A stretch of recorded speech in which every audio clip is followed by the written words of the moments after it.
In 2022, I was finishing up a series I called The Hair Journal, where I was essentially filling up a sketchbook with people with really cool hair. And about halfway through the series, we fell into Pride Month, and one of the days I chose to do Gay Pride. That's men loving men, in case you didn't know.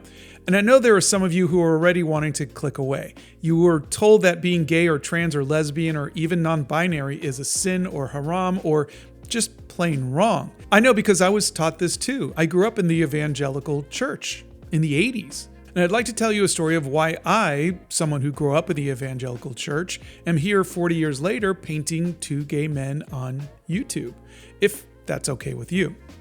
I think one of the biggest things I learned getting older is that we can all grow, we can change, we can become better human beings if we're willing to stop seeing the world as us versus them. I think we're taught to hate. We're taught to put others into categories like good people and evil people. Or maybe it's nationalism. Our country is greater than your country. Or racism. The color of my skin is better than the color of your skin.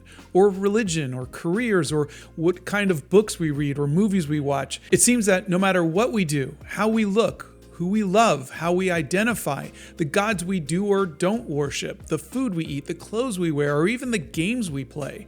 There's always someone who says we're doing it wrong. There's always a group of people who will hate you for being you. That's taught. That's something that we were told at one point in our lives, and we believed it because we trusted that person, most likely a parent, or we wanted it to be true.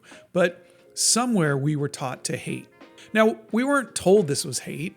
Of course we weren't. We were told that it was the right way, and I'm doing air quotes here, that the world had a right and wrong way about it, and we had to do things the right way. We had to worship a certain way. We had to take pride in where we were born because it was the greatest country ever. We had to love a certain way, identify a certain way, dress a certain way. Why?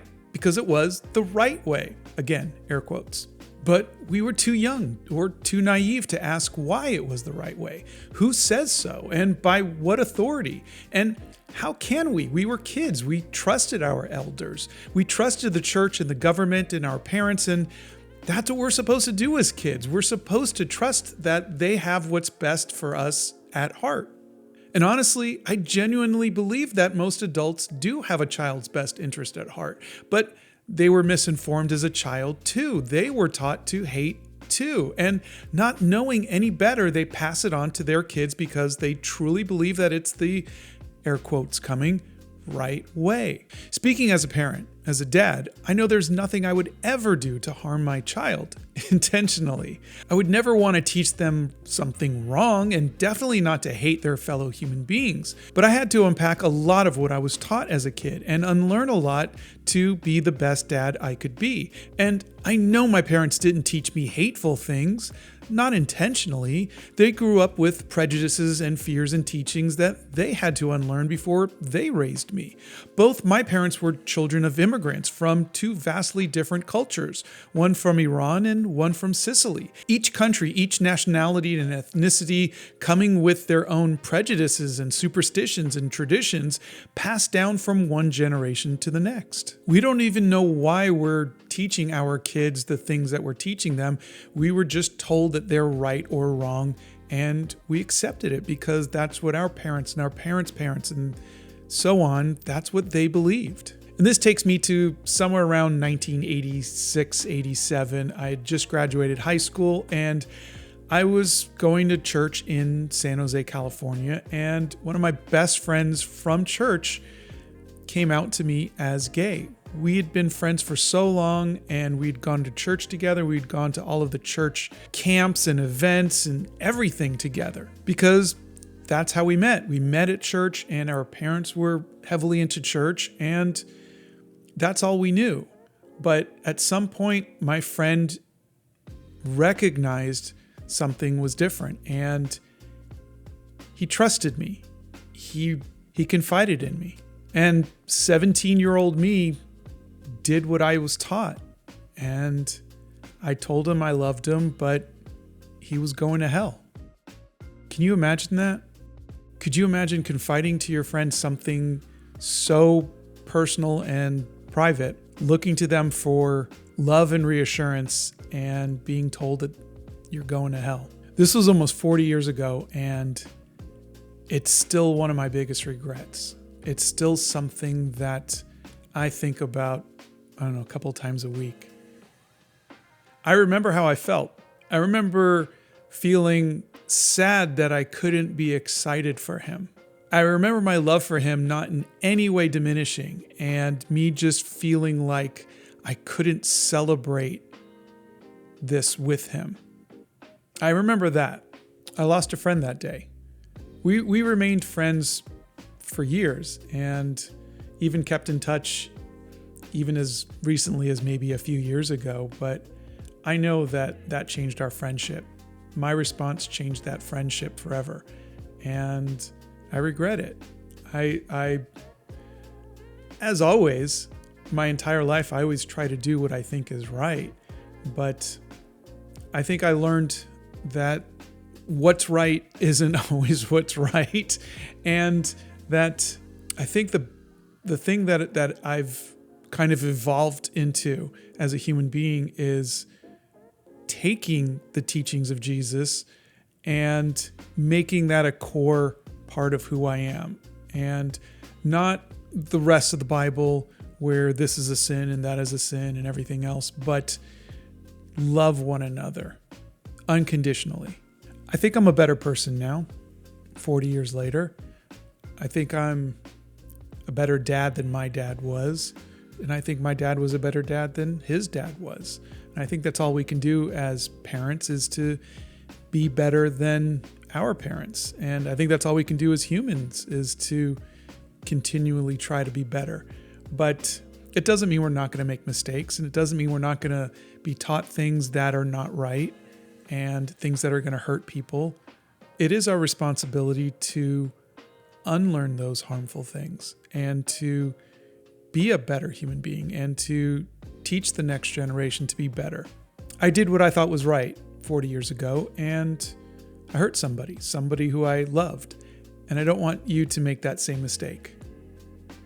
I don't want you to hurt people because you were taught something that was not right, something that was not helpful or good to humanity, to your fellow human beings. I don't want you to lose someone close to you, be it a friend or brother or sister or neighbor or cousin or anybody. I don't want you to lose somebody that you love because you're afraid of going to hell, or you were taught a certain way and you don't want to go against those old traditions or those old teachings. I can't speak for other religions. I can't speak for how other people were raised, but I know I had to read the Bible every day. I had to read it so much that I knew it backwards and forwards. And the one thing, and I don't know anybody who can argue this, but the one thing that was absolutely apparent in the life of Jesus is that he loved everybody. Actually, I'm sorry. He hated the overly religious and the wealthy. So those are the two people that Jesus really didn't like. But he loved everybody else. And he said very, very clearly that the number one commandment above all is to love your God, and just as importantly, to love one another as God loves them. He never once talks about gays. He never once talks about transgender people or abortion or immigrants, or actually he does talk about immigrants, doesn't he? He talks about taking in the immigrants, to take in the people who are sick, to take in the people who are needy, to help the poor. And he says, what you did for the least of these, you did for me. So, sorry, yeah, he did talk about that. But other than that, he didn't talk about gay people. And there was a ton of gay people. There's been gay people throughout history. If it was a big deal, he would have mentioned it, and he didn't. And what he did talk about a lot is loving everybody, is to get rid of your wealth and to not put yourself over other people. And I see so many quote unquote Christians who will go to church, who will pray out loud, and who will confess their Christianity, but they'll do everything that Jesus was against. and they won't do any of the things that Jesus said to do. And the way you know a real Christian is, do they follow the most important commandment, which is to love God and to love your neighbor as oneself? If you can't do that, what does it matter what other rules you're following in the Bible? I'm looking back at this at 57, and I'm realizing how misguided we were and how many people we've hurt because we were told that it was wrong. We've got to stop doing us versus them. We've got to stop telling other people that what they do is wrong and what we do is right. It's not that your religion is better than others. It's not that your country is better than others. It's not that your beliefs are better than others. I think if we all just stop with all of that nonsense and just focus on how can we be the best human beings? How can we be the best neighbors, the best mothers and sisters and fathers and brothers? How can we be the best? How can we help one another? Then it doesn't matter what religion we come from. It doesn't matter what country we live in. It doesn't matter what we believe is right and wrong. We're doing what's best for one another. We're making the world a better place. I don't know of a religion that specifically comes out and says, you got to hate these people and you got to hate those people. I think every single religion I've ever looked into has started off with the idea of loving one another. And then humans get involved and they twist it and they make it worse. Anyways, that's why I made this painting. That's why I'm always supporting gays and lesbians and transgender, and it's why I'm pro-Ukrainian and pro-Palestinian and against ICE and fascism and racism and misogyny and ableism and all of the things that are set out to harm others. It's not what we were called to do. So that's why I did this painting. Because 40 years ago, I hurt someone I loved, and I don't want you to make that same mistake. I don't want you to hurt somebody because you were told something wrong. Love everybody.